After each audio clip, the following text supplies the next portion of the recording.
Ladies and gentlemen, welcome in to the 143. This is Under Review, coming at you live. Episode 56. 56 it is. We are currently 50 episodes away from our 2-year anniversary as we begin that countdown. And it's just good to be here. Nick, how are we doing today? We're doing good. This one is a little bit different. Obviously, there were no actual NFL games this weekend. It was just the Pro Bowl games, which ended in, I would say, a dramatic fashion. Very dramatic. As it came down to the end. And who decided the game? Kirk the Cousins. refs. Oh, yeah, the refs. The refs did. Yeah, absolutely. So, I mean, the Pro Bowl was just like the season, and probably just like the Super Bowl will be. I am right now on the spot calling an audible, speaking of, for the stat of the week. Okay. So, actually, I'll give you two stats just because the one I had before was actually pretty good too. So, the stat of the week this week brought to you by Andrews Logistics. And this stat was actually brought to you by Ian Hancock, who is our other roommate. And he's one of our analysts we have working here at the 143 as well. Just a behind-the-scenes guy. Yeah, and you will see him at some point here soon, probably on the show. I think it's about time that he gets brought in and his expertise is used on the show as well. So, but this is a stat brought to you by him that he pointed out to us. The upcoming matchup in the Super Bowl, Chiefs-Eagles, the teams are very evenly matched, I would say. And in the fact that they have the same record as they are 16-3 coming into the Super Bowl, they are both the same seed. They are both number one in their conference. They also have scored the same amount of points this year. Interesting. 546. Very That's interesting. the total cumulative points they've scored this year. That is the stat brought to you by Ian and Andrews Logistics. But, Nick, I have a follow-up stat. Okay. That I would like to also put out there for y'all for the Super Bowl. It's not a good stat. The officiating crew that has been chosen to officiate the Super Bowl this year is the same crew that has led the league for the last 3 years in flags thrown every season. Really? So we can expect this Super Bowl to be pretty much decided by the refs. Speaking of, I remember having this discussion actually at the end of last season, talking about how just there was an excessive amount of penalties thrown, and I think it was like a season high or something last year. Right. But here we are, 1 year later, and we're talking about it once again. We just have to prepare ourselves this year for a lot of flags in the Super Bowl. We just want to let unfortunately. everyone know, and especially the NFL, that there's a problem that needs to be fixed. It's a big problem. Okay, that's why we keep addressing it. Exactly. And your player of the week, who is the GOAT of all GOATs, Mr. Tom Brady. So he has retired, quote unquote, retired. For the second time in his career. Because who knows at this point. And so he's obviously our player of the week. And some stats from Tom: 89,214 yards, 649 touchdowns, and 7 Super Bowl wins. He is the GOAT. He is the GOAT without a doubt. There is no question. He's the most dominating player in his sport. From the 6th round pick, 199 overall, and he's considered the best player in football of all time. Because he just knew how to win. You know, he wasn't the flashiest player out there, never has been, but he made the right decisions. And he knew how to get the ball out. He was just smart. And there's no doubting with that, we are seeing the era of the gunslinger come to an end. You may actually remember an episode kind of like this one from before, because we have done a episode about Tom Brady retiring before, because he did retire last year and then he eventually chose to unretire. But this episode is going to be more about just the end of an era, as we have seen over the years, Peyton, Eli, Big Ben, Phillip Rivers, Drew Brees, just all those guys, they've retired. And so with Tom Brady, we see the end of the pocket passer era as we knew it. And so we're just going to reflect on this era a little bit. It's just how the game has changed a little bit. There's a lot of evolution that's gone on. Now we're getting into a more mobile quarterback era. Just about all of these guys that we see who are QBs now have the ability to run, and we're seeing a lot more RPOs because of that. And also, we're kind of seeing a change in how people, I would say, evaluate the what's the word? Evaluate I just don't think the necessity of like your offensive line and running backs, right? We're just seeing that change a little bit as well. running backs have completely changed. There's It's no longer like a pound franchise for pound. running backs. Right. For the most, there are a couple guys out there, but for the most part, I mean, we're not seeing as many franchise running backs. There's as we just did. it seems like there's different running backs every year that just break out and they're good for about a year. Running backs are becoming more and more expendable. And they're shifting more to wide receiver kind of positions. And so is the tight end position is now more of another wide receiver like position. It's not as much about run blocking anymore. Yeah, I was going to say it's become more of a pass catching position rather than having an extra blocker. I mean, we still see like guys like George Kittle and Travis Kelce who are still used greatly for pass Right. blocking, but also where they're lethally known for is being able to run routes and catch the ball well. And then also, we were talking about this the other day during the Pro Bowl, is that there's really no more fullbacks There is anymore. no more fullbacks. There No. was like 6 or so, and obviously I believe 4 total made it to the Pro Bowl. But that fullback position is no longer being utilized. That's just overall how the game has changed from, I would say, when Tom Brady started to now. It's almost become like the athletes involved in the NFL have become more athletic, as you would say, and they're just so much more talented. They have more wide range of ability. And as this episode is specifically about just the quarterback position, it's no longer just about taking the snap, dropping back, and handing off or throwing the ball. It's more like you have a much more wide open range of plays that you could call. I mean, like Patrick Mahomes and Jalen Hurts, the two guys that are in the Super Bowl, they're known obviously for their mobility as well as their passing. Well, Jalen Hurts is not as much known for his passing, but their mobility is what makes them so great and what helps them get the job done. Whereas like Tom Brady and Peyton Manning and all the guys that are now leaving and retiring, it was more about dropping back and using their IQ, their football IQ to like look safeties off Absolutely. and make the throw. So now we're seeing QBs use their legs to create play opportunities for their receivers or even just to move the chains. And it's just, the game's just become so much different in maybe the last, I guess, 10 years, I would say. It's changed very dramatically from what it used to be.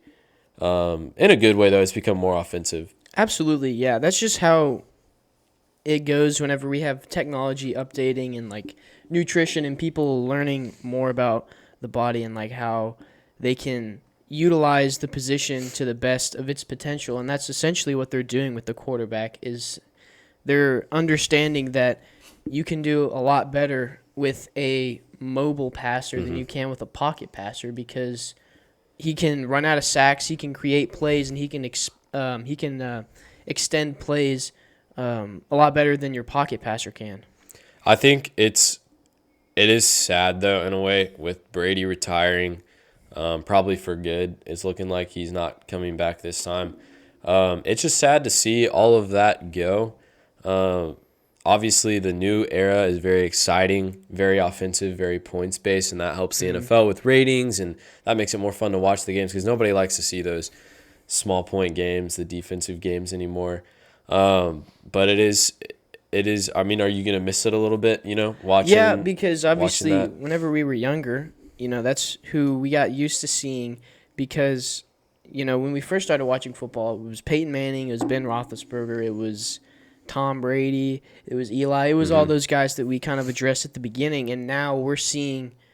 Essentially, Tom Brady's kind of the last guy, and he's gone now. So we've seen a completely new generation of quarterbacks now. So it is a little bit sad, I would say, but it's all for the better. It is all for the better. It is. And it just showed, you've got guys that, like Aaron Rodgers and Derek Carr, who are still pocket passers and are still in the league. We still get those guys. Well, you're seeing, though, that now it and doesn't then. work anymore. Yeah. Aaron had a very tough year without Patrick Mahomes has no clear-cut number one wide receiver, right? And he's playing out of his mind. Aaron Rodgers had no clear-cut number one receiver, and he was struggling.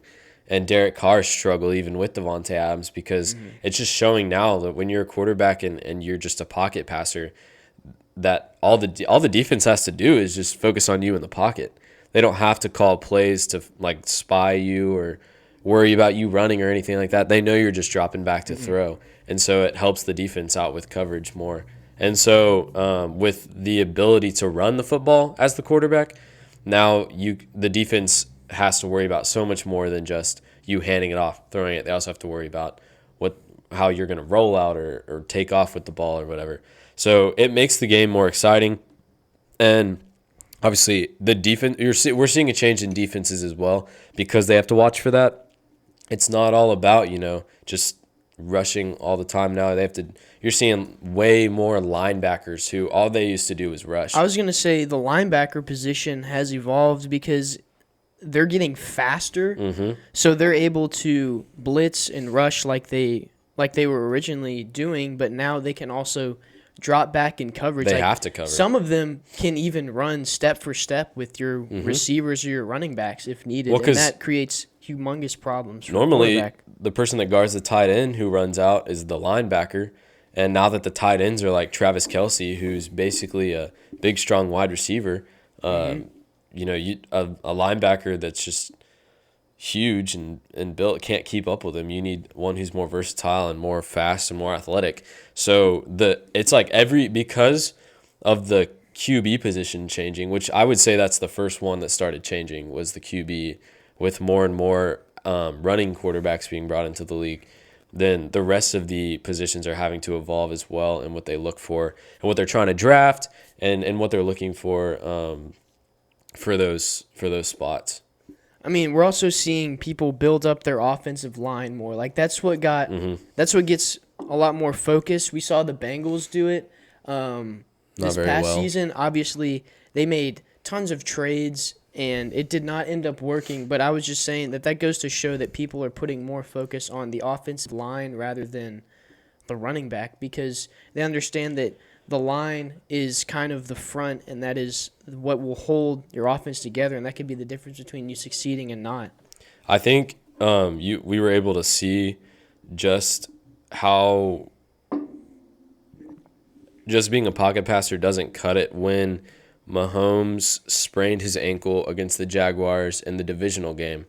And Mahomes is one of the best at using his mobility to create opportunities for his offense. That's why he is the greatest quarterback in the league right now, because he's just that good with his legs. But when he sprained his ankle, he had to just be a pocket passer, and the Jags started figuring it out on defense because there really wasn't that much that they needed to do. They just had to keep him contained in the pocket, and he was already staying there. So you just see from that one example that just being a pocket passer now in the league, and just from the guys like Derek Carr and Aaron Rodgers who didn't make the playoffs and had a very tough time this season. I mean, Aaron Rodgers he should retire. Obviously, he's not anywhere near as good as he once was, and then obviously Derek Carr is out of a job. He is out of a job now. He is nowhere. Even though he somehow made the Pro Bowl and was there on Sunday.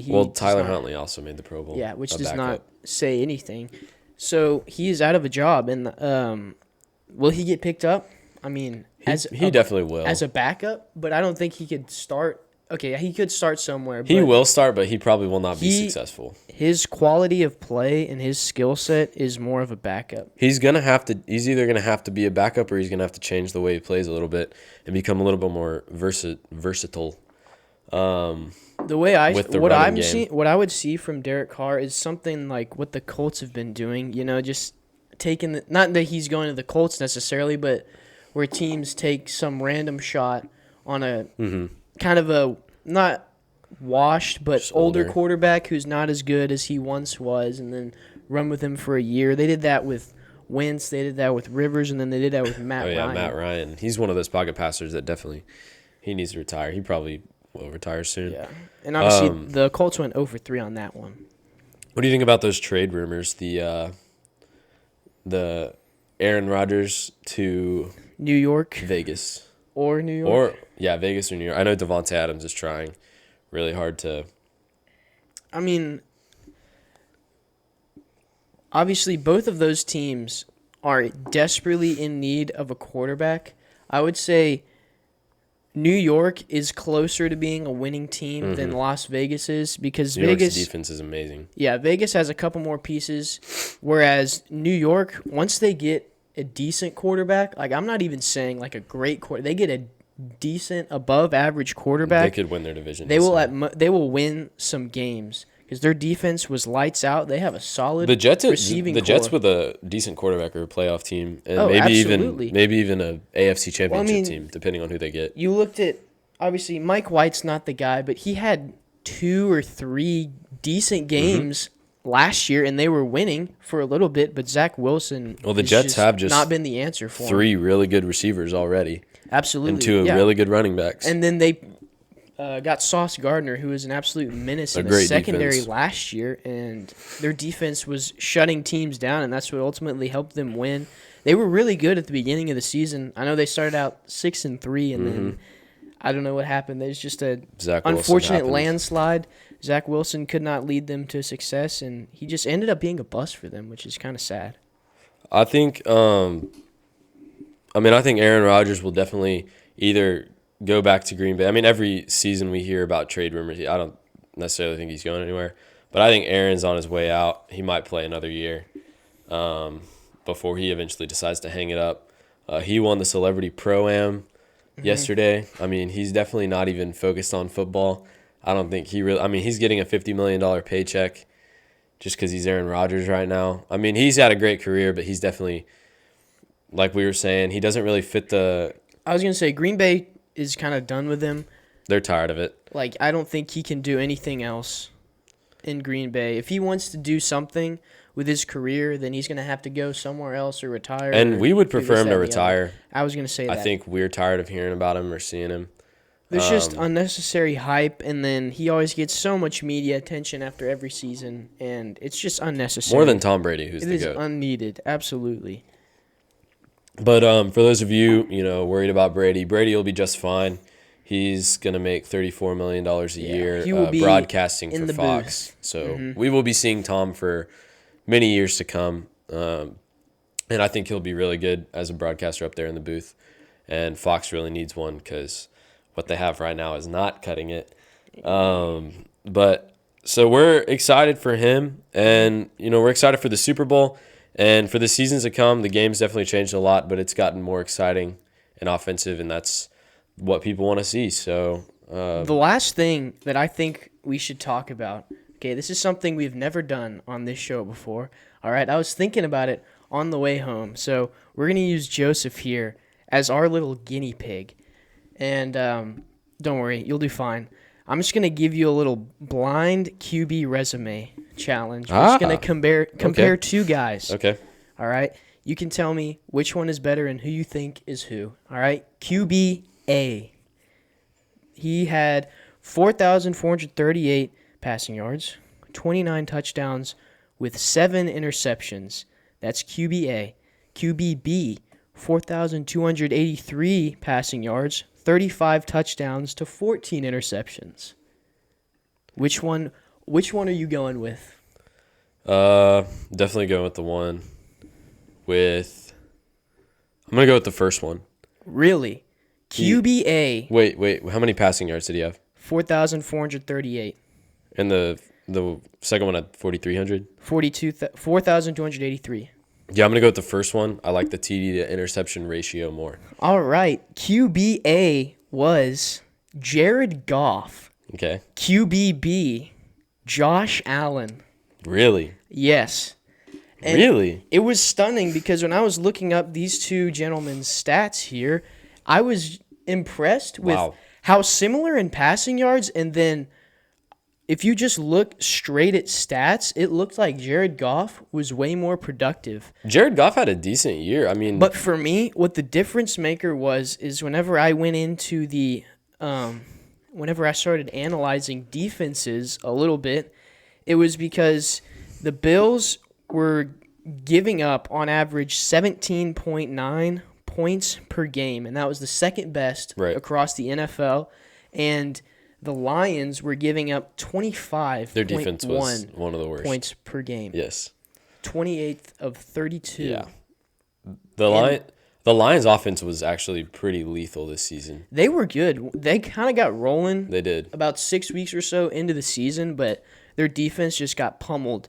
And the every Bills' week. offense was, I mean, they were kind of outed against the Bengals. I mean, Absolutely, yeah.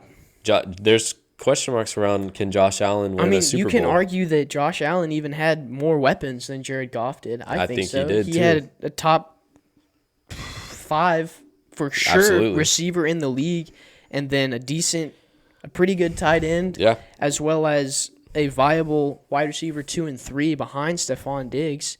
So I was very, very astounded when I got into the analytics to look at these two guys. I think as the football offseason approaches, we can do more of those. We can do more of these little things. So. Yes. As we look towards the offseason, obviously next week will be our Super Bowl episode, as we'll talk about the Super Bowl and hopefully the Chiefs winning. But this offseason will be exciting, just like the last one was, because we can pretty much talk about whatever. So you we're can feel pumped. free to shoot us some ideas, Whatever things y'all that want us you to wanna talk about. hear. So We're here's here what we for like it all. to end our shows on Under Review. I brought you a quote by the GOAT, Tom Brady. Who else? Who else? Come full circle around here. He said, "If you don't play to win, don't play at all." Exactly. And that's the truth. That is the truth. All right. Don't waste your time unless you're giving it 100%. Absolutely. Success is what you should be striving for. In every area of your life. Like listening to this show weekly. We appreciate y'all listening this week, and we will see you next week on Under Review.